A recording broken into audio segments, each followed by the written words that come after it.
ಜಯ ಮೃತ್ಯುಂಜಯ ಸ್ವಾಮಿ ಮತ್ತು ಇತರ ಮುಖಂಡರುಗಳು, ಪಂಚಮಶಾಲಿ ಜನಾಂಗಕ್ಕೆ ಸೇರಿದಂಥ ಬೇರೆ ಮುಖಂಡರುಗಳು ನಾನು ಸಭೆ ಕರೆದಿದ್ದೆ. ಅವರನ್ನು ಸಭೆ ಕರೆದು ಅವ್ರಿಗೆ ಹೇಳಿದೆ, ನೋಡಿ ನೀವು ಹೋರಾಟ ಮಾಡೋದು ನಂದು ತಪ್ಪು ಅಂತ ನಾನು ಹೇಳಕ್ ಹೋಗಲ್ಲ. ಪ್ರಜಾಪ್ರಭುತ್ವದಲ್ಲಿ ಹೋರಾಟ ಮಾಡಲಿಕ್ಕೆ ಅವಕಾಶ ಇದೆ, ಪ್ರತಿಭಟನೆ ಮಾಡಲಿಕ್ಕೆ ಅವಕಾಶ ಇದೆ, ನ್ಯಾಯ ಕೇಳಲಿಕ್ಕೆ ಅವಕಾಶ ಇದೆ.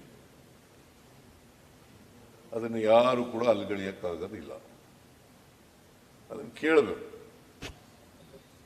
ಆದರೆ ನೀವು ಇಟ್ಟಿರ್ತಕ್ಕಂಥ ಒತ್ತಾಯ, ನಾ ಬೇಡಿಕೆ ಅಂತ ಹೇಳಲ್ಲ, ಒತ್ತಾಯ, ಅದು ಸಂವಿಧಾನಕ್ಕೆ ವಿರುದ್ಧವಾಗಿದೆ. ಯಾಕಂದ್ರೆ article 340 of the Indian constitution says ಯಾರೇ ಬ್ಯಾಕ್ವರ್ಡ್ ಕ್ಲಾಸ್ಗೆ ನಲ್ಲಿ ಅವಕಾಶವನ್ನು ಪಡ್ಕೋಬೇಕಾದ್ರೆ ಆರ್ಟಿಕಲ್ 340 ನಲ್ಲಿ ಏನು ಹೇಳ್ತದೆ ಅದರ ಪ್ರಕಾರ ನಡ್ಕೋಬೇಕು. 340 ಆಫ್ ದಿ ಇಂಡಿಯನ್ ಕಾನ್ಸ್ಟಿಟ್ಯೂಷನ್. ಈಗ 1992 ನಲ್ಲಿ ಇಂದಿರಾ ಸಹಾನಿ ಕೇಸ್ನಲ್ಲಿ ಬೆಂಚ್ ಏನ್ ಹೇಳಿದೆ ಅಂತಂದ್ರೆ, ಪ್ರತಿ ಒಂದು ರಾಜ್ಯದಲ್ಲೂ ಕೂಡ ಒಂದು ಪರ್ಮನೆಂಟ್ ಬ್ಯಾಕ್ವರ್ಡ್ ಕ್ಲಾಸ್ ಕಮಿಷನ್ ಇರಬೇಕು,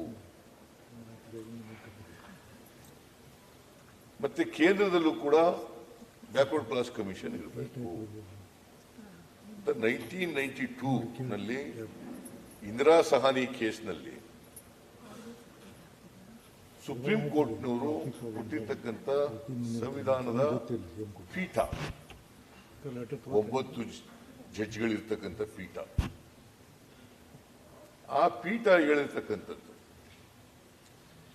ಈಗ ಯಾರನ್ನೇ ಬ್ಯಾಕ್ವರ್ಡ್ ಕ್ಲಾಸ್ಗೆ ಸೇರಿಸಬೇಕಾದ್ರೆ ಅಥವಾ ಬಿಡಬೇಕಾದ್ರೆ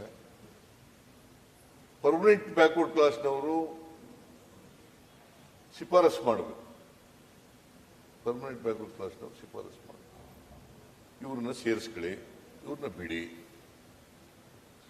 ಈಗ 2002ನೇ ಇಸ್ವಿನಲ್ಲಿ